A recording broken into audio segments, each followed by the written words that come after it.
আসসালামু আলাইকুম। আমি আফরিন কুকিং লাইফস্টাইল থেকে বলছি। বরাবরের মতোই আপনাদের সাথে হাজির হলাম মজাদার একটি রেসিপি নিয়ে। আজকে তৈরি করব ম্যাঙ্গো সাবুদানার কাস্টার্ড। এতটাই সহজে তৈরি করব যে কেউ করে নিতে পারবেন। চলুন তৈরি করে নেওয়া যাক। প্রথমে নিয়ে নিতে হবে 2 কাপ তরল দুধ। দুধটাকে ভালো করে বলকে নেবেন। দুধটাকে বলকে নেওয়ার পর সাবুদানা নিয়ে নেবেন প্রায় হাফ কাপ। 10 মিনিটের মতো ধুয়ে ভিজিয়ে রেখেছিলাম। সাবুদানাটা দিয়ে পরিমাণ মতো চিনি দিয়ে দেবেন। আমি এখানে 1/3 কাপ দিয়েছি। সাথে 2 চা চামচ গুঁড়ো দুধ দিয়ে দেবেন। এতে দুধটা কিছুটা ঘন হবে, খেতেও ভালো লাগবে। এখন এখানে নিয়ে নিচ্ছি সামান্য দুধে 1 টেবিল চামচ কাস্টার্ড পাউডার। ভালো করে মিশিয়ে নেবেন। সাবুদানাটা দেখবেন প্রায় 10 মিনিটের মধ্যেই গলে গিয়েছে। তারপরে কাস্টার্ডটা দিয়ে দেবেন। প্রায় 10 থেকে 12 মিনিটেই সাবুদানার কাস্টার্ড দুধ তৈরি। গ্যাসের ফ্লেমকে বন্ধ করে নামিয়ে নেবেন। অবশ্যই ঠান্ডা করে নিতে হবে।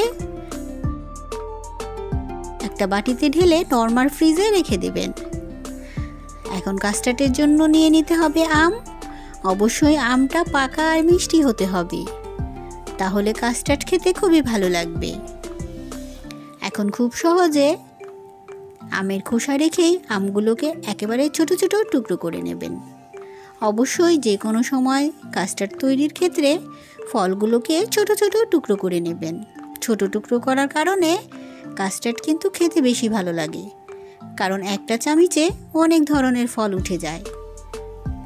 খাওয়ার সময় খুব ভালো লাগে, তাই অবশ্যই ছোট টুকরো করে নেবেন, যেমনটি আমি করে নিচ্ছি। সাথে দিয়ে দেব সামান্য আপেল, কারণ যেহেতু ম্যাঙ্গো কাস্টার্ড, ম্যাঙ্গোটাই বেশি রাখবো, খেতে ভালো লাগবে। এখন আপেলটাকেও ছোট ছোট টুকরো করে নিয়েছি। আর সাথে নিচ্ছি একটা কলা। একই প্রসেসে একেবারে ছোট টুকরো করেছি। এখন ফ্রিজ থেকে ঠান্ডা করে রাখা দুধ সাবুদানার কাস্টার্ডটা বের করে নিচ্ছি। আর সাথে কেটে নেওয়া ফলটাকে ভালো করে মিশিয়ে নেবেন। সব কিছু একসাথে ভালো করে মিশিয়ে নরমাল ফ্রিজে রেখে দেবেন প্রায় আধা ঘন্টা বা 1 ঘন্টার জন্য। একেবারে ঠান্ডা করে পরিবেশন করবেন। অবশ্যই খাওয়ার আগে কিছুটা ড্রাই ফ্রুট দিয়ে দিতে পারেন। আমি কিছুটা পেস্তা কুচি দিয়ে দিলাম। যদি সহজ রেসিপিতে আমার এই ম্যাঙ্গো কাস্টার্ড ভালো লেগেছে, অবশ্যই বাড়িতে বানিয়ে নেবেন। আর চ্যানেলটিকে সাবস্ক্রাইব করে আমার পাশেই থাকবেন। আল্লাহ হাফেজ।